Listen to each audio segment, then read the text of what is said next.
आज हम cheque bounce से जुड़े एक अत्यंत महत्वपूर्ण सुप्रीम कोर्ट के निर्णय के बारे में चर्चा करेंगे, जो नेगोशिएबल इंस्ट्रूमेंट्स एक्ट 1881 की धारा 138 से संबंधित है। बहुत से लोग यह मानते हैं कि अगर उन्होंने किसी को साइन किया हुआ खाली चेक दे दिया और बाद में उस व्यक्ति ने उसमें रकम भर दी, तो वह चेक अमान्य हो जाता है। लेकिन भारत के सर्वोच्च न्यायालय ने इस विषय पर एक ऐतिहासिक निर्णय में कानून को पूरी तरह स्पष्ट कर दिया है। आइए इस मामले को विस्तार से समझते हैं। मेरे YouTube channel legal information law insights में आपका स्वागत है। मैं एडवोकेट मुकुंद महाजन। केस का विवरण। बीर सिंह बनाम मुकेश कुमार मामला भारत के सर्वोच्च न्यायालय द्वारा 6 फरवरी 2019 को निर्णयित किया गया था। इस मामले की सुनवाई न्यायमूर्ति आर बनुमती और न्यायमूर्ति इंदिरा बनर्जी की पीठ ने की थी।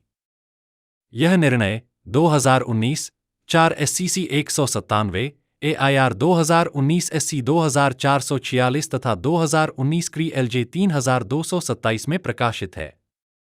यह एक रिपोर्टेबल जजमेंट है, इसलिए इस निर्णय में प्रतिपादित सिद्धांत भारत के सभी न्यायालयों पर बाइंडिंग प्रेसिडेंट, बाध्यकारी मिसाल के रूप में लागू होते हैं। दो मामले की पृष्ठभूमि। यह विवाद दो व्यक्तियों के बीच हुए एक आर्थिक लेनदेन से उत्पन्न हुआ।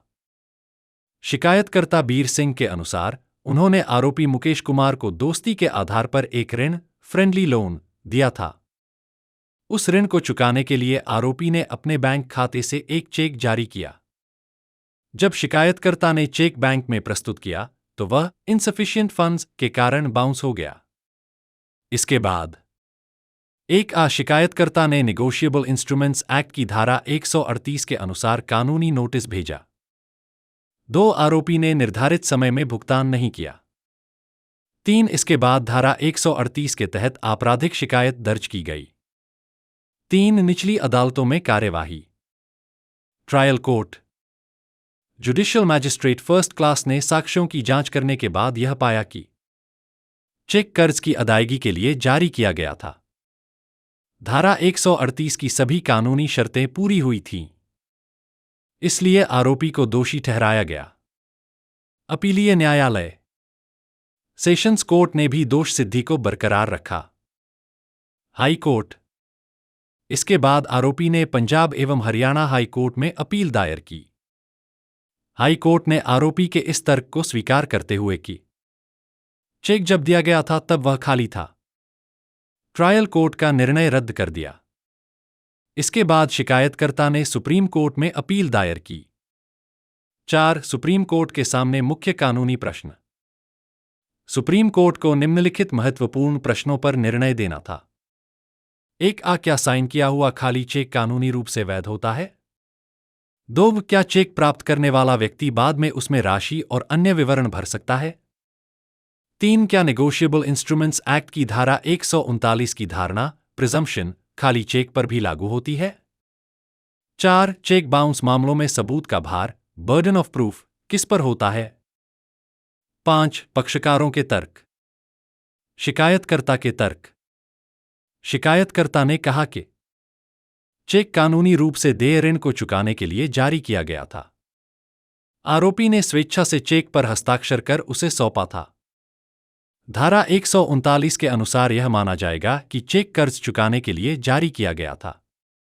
इसलिए आरोपी को यह सिद्ध करना होगा कि कोई ऋण या देनदारी नहीं थी। आरोपी के तर्क। आरोपी ने तर्क दिया कि जब चेक दिया गया तब वह खाली था। शिकायतकर्ता ने बाद में उसमें राशि और अन्य विवरण भर दिए। इसलिए इस चेक के आधार पर आपराधिक दायित्व नहीं बनता। 6 अदालत द्वारा विचार किए गए कानूनी प्रावधान।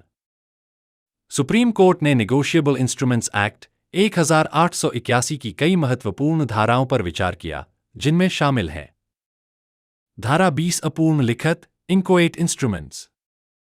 धारा 118 परक्राम्य लिखतों के संबंध में धारणा। धारा 138 चेक का अनादरण, डिसऑनर ऑफ चेक। धारा 139 धारक के पक्ष में धारणा, presumption in favour of holder. धारा 139 के अंतर्गत कानून यह मानता है कि चेक का धारक चेक को किसी कानूनी रूप से देय ऋण या दायित्व के निर्वहन के लिए प्राप्त करता है, जब तक कि इसके विपरीत आरोपी द्वारा सिद्ध न किया जाए। सुप्रीम कोर्ट ने स्पष्ट रूप से कहा है कि यदि कोई व्यक्ति साइन किया हुआ खाली चेक देता है तो कानून यह मान लेता है कि वह कर्ज की अदायगी के लिए जारी किया गया था। नेगोशिएबल इंस्ट्रूमेंट्स एक्ट की धारा 139 के तहत सबूत का भार आरोपी पर आ जाता है कि वह यह सिद्ध करे कि कोई कर्ज मौजूद नहीं था। खाली चेक देना बहुत जोखिम भरा है क्योंकि कानून मानता है कि चेक कर्ज चुकाने के लिए दिया गया था। 7. सुप्रीम कोर्ट के अवलोकन। सुप्रीम कोर्ट ने इस ऐतिहासिक मामले बीर सिंह वी मुकेश कुमार में कई महत्वपूर्ण टिप्पणियां की। सुप्रीम कोर्ट ने स्पष्ट रूप से कहा कि यदि कोई चेक खाली लेकिन साइन किया हुआ दिया गया है तो उसे प्राप्त करने वाला व्यक्ति बाद में उसमें विवरण भर सकता है और चेक फिर भी कानूनी रूप से वैध रहेगा। एक असाइन किया हुआ खाली चेक वैध है। अदालत ने कहा कि यदि कोई व्यक्ति स्वेच्छा से चेक पर हस्ताक्षर करके उसे किसी को सौंप देता है तो वह चेक वैध रहता है, भले ही उस समय उसमें कुछ विवरण न भरे गए हों। 2. बाद में विवरण भरना अनुमेय है।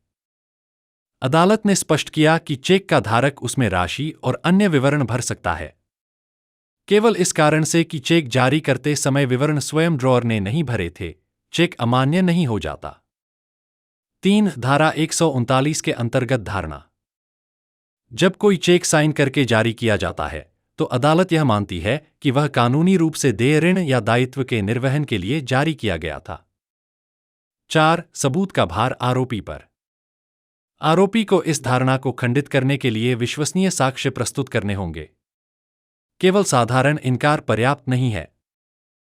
5. भरोसे और विश्वासपूर्ण संबंध, ट्रस्ट एंड फिड्यूशियरी रिलेशनशिप। अदालत ने यह भी संकेत दिया कि कई बार चेक दोस्तों, रिश्तेदारों या व्यावसायिक साझेदारों के बीच भरोसे के आधार पर दिए जाते हैं। ऐसे मामलों में यह तर्क कि चेक खाली था या केवल सुरक्षा के रूप में दिया गया था, आसानी से स्वीकार नहीं किया जा सकता। इसलिए ऐसे परिस्थितियों में भी धारा 139 के अंतर्गत देनदारी की कानूनी धारणा लागू होती है, जब तक कि आरोपी इसके विपरीत ठोस साक्ष्य प्रस्तुत न करे। जब चेक पर किए गए हस्ताक्षर स्वीकार कर लिए जाते हैं तो कानून यह मान लेता है कि वह चेक कानूनी रूप से देय ऋण के भुगतान के लिए जारी किया गया था। इसके बाद यह साबित करने का भार आरोपी पर आ जाता है कि ऐसी कोई देनदारी मौजूद नहीं थी। 8. सुप्रीम कोर्ट का अंतिम निर्णय। सभी तथ्यों और कानून का विश्लेषण करने के बाद सुप्रीम कोर्ट ने कहा कि साइन किया हुआ खाली चेक भी वैध है। चेक धारक उसमें बाद में विवरण भर सकता है। धारा 139 की धारणा खाली चेक पर भी लागू होती है। इसलिए सुप्रीम कोर्ट ने अपील स्वीकार करते हुए आरोपी की दोष सिद्धि को बहाल कर दिया। 9. इस निर्णय से स्थापित कानूनी सिद्धांत।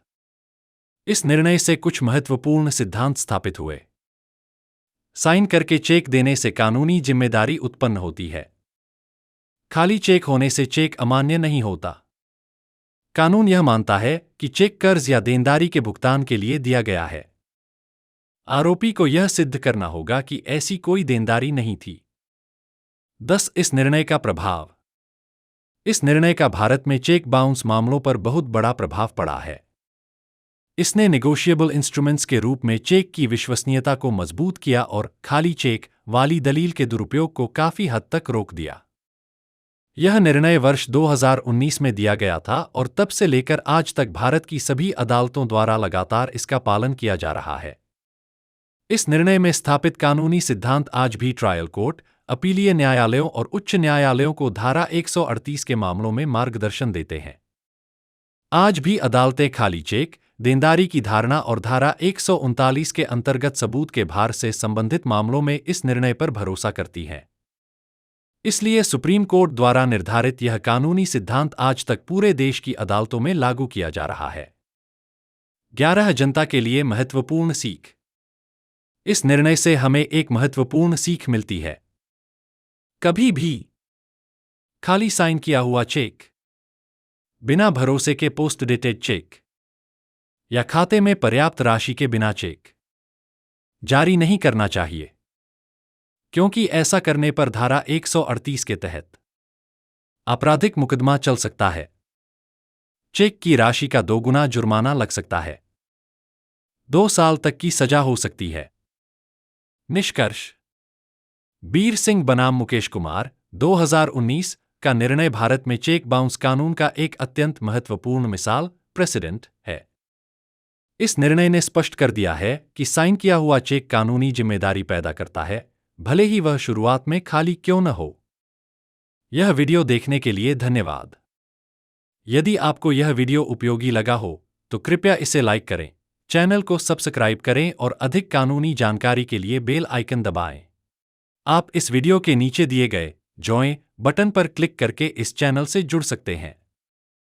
इसके अलावा यहां दिखाए गए जीपे के क्यूआर कोड को स्कैन करके किसी भी यूपीआई ऐप के माध्यम से अपनी इच्छा के अनुसार 59 रुपये या 119 रुपये का छोटा सा सहयोग भी कर सकते हैं। आपका यह छोटा सा सहयोग नागरिकों में कानूनी जागरूकता फैलाने और आम लोगों तक सही कानूनी जानकारी पहुंचाने के मेरे प्रयासों को और मजबूत बनाएगा। जय हिंद, जय भारत।